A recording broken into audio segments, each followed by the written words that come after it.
So my name is Galea. I work here as a program developer, but I'm also a science communicator. I'm also studying for a master's in education for sustainable development. So the kids for this specific workshop are around 7 years old. It could be a bit younger, a bit older, but around that, because I'm using a story in it, so their level of English to be able to comprehend the story needs to be around that age. So the intention for this specific workshop was to teach them about what happens when humans interact with the environment and how the environment depends on each other. But it helps them to think about the emotions that the different animals are feeling. And I'm using a bit of transformative pedagogy to be able to get them to think about it, tell me about what might happen, what they would do. Not rather than just listening to me, they're doing something, they're interacting with the story. And at the end of it, we get to visit the garden and actually look at different insects, different plants which are growing, and they start making the connections between the different things.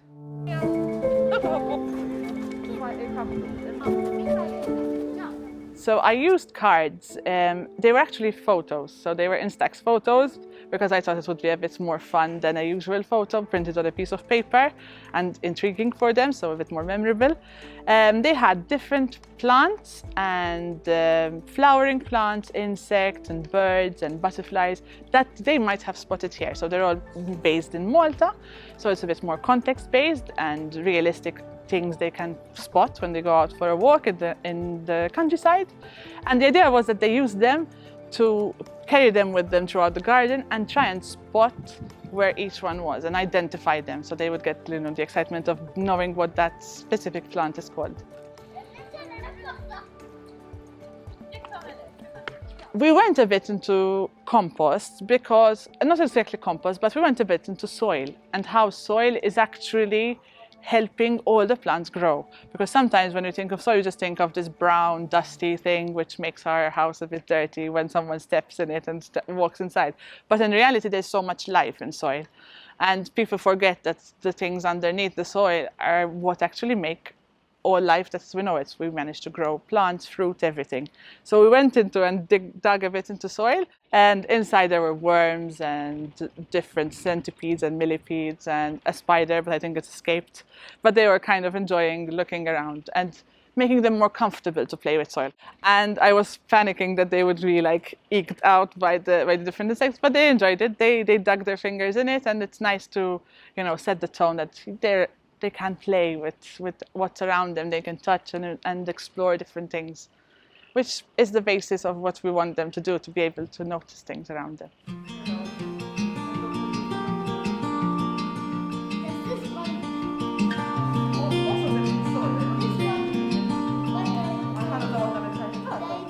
In Malta, we are blessed by the fact that several teachers occupy several roles within their community. It's not just being a teacher and that's it. After they are teachers, they are involved in several initiatives, particularly when it comes to sustainability issues. Obviously, they take with them the mentality of an educator. So, in a sense that once a teacher, you're always a teacher, you know what I mean? So, and that I think is an investment in itself, because although programs like TED's focus on teacher education within the context of schools mainly, there's this sort of extension of their skills within the community where they are active. And I think the idea of looking beyond schools is a very important issue that needs to be featured in teacher education programs. And TEDS has managed to address this both by focusing on the input of several stakeholders within the educational system, because obviously education does not happen just in schools. At times it happens in spite of schools, but we'll leave that. So the idea of getting more stakeholders is actually also preparing teachers to live in a situation where it's clearly that it's coming, where there are more stakeholders within the classroom. You're not just a teacher in your classroom and that's it, but It's what we are now referring to a whole school approach or a whole institution approach. What I want them to take away is mostly I asked them to check about their values. So during the session we were talking about, and some of them were saying how silly this badger is being, because they themselves have values that they would never do what he was doing. They would never cover soil with concrete. They know that there's life in it. So I want them to stay thinking like that. I want them to be critical about what's happening around them and be able to tell someone, listen, that tiny patch of soil actually has life in it. I want them to kind of be aware of it more, and as they grow, they'll notice more things and be able to even teach people around them about it.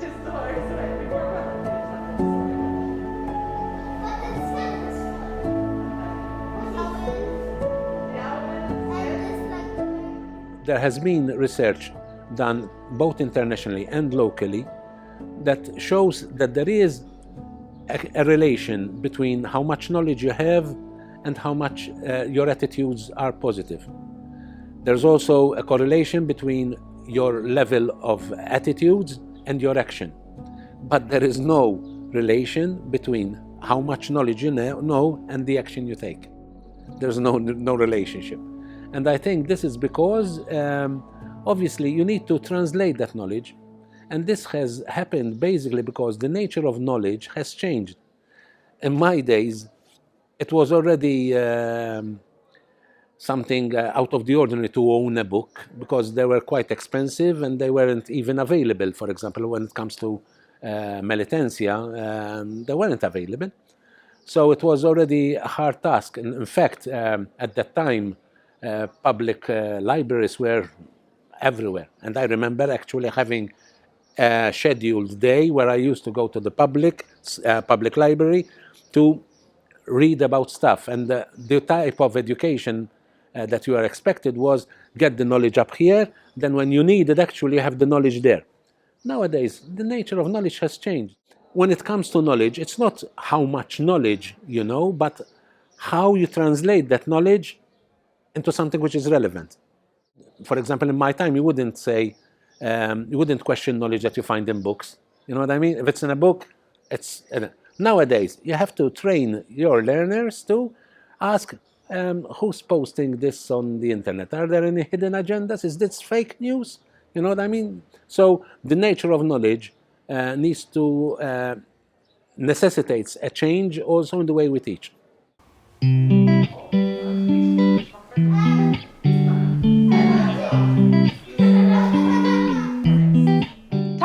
Is a course about transformative pedagogies. Specifically, this was related to biodiversity and nature and different things. This is linked to TEDS because it's using the methodology which is used to transform people when they're exposed to the natural environment, to an experience they have, and to shift how they think about it. So you're asking them to question how they think, where they stand in terms of values, what they would do, actions they can take about which would have a positive effect, because we do sometimes have negative effects, which is completely expected because we are living on this planet, but it's good to be able to know how to move past that and maybe do something positive to counteract and balance. It's important because it made me think as well. So me as an educator, I went through the process of filtering out what is best to be used to do a session like this. So I could think about every single step and how it might affect the student in front of me. And it reminded me to use emotions as well, not just content and knowledge and different things, but it reminded me to tap into the emotional side to it. There's so many different parts which you can use, and specifically to get this effect and get children to think of it differently.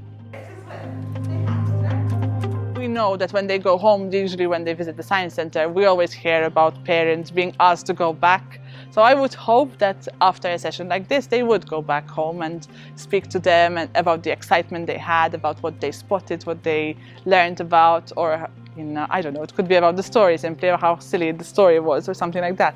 But it's enough. I mean, I'm not expecting one lesson to change their whole perspective, but it's a start. It's kind of planting the seed to start this transformation process. I don't expect the next generation to solve it. I think we should take responsibility for a lot of things that have happened. But I hope that the next generation grows up knowing completely what's around them and feeling brave enough to do something about it. And feeling also that they know how they can help the planet and how they can have the least impact on it. That's my hope. I think it's a big hope, but we'll see. We'll try.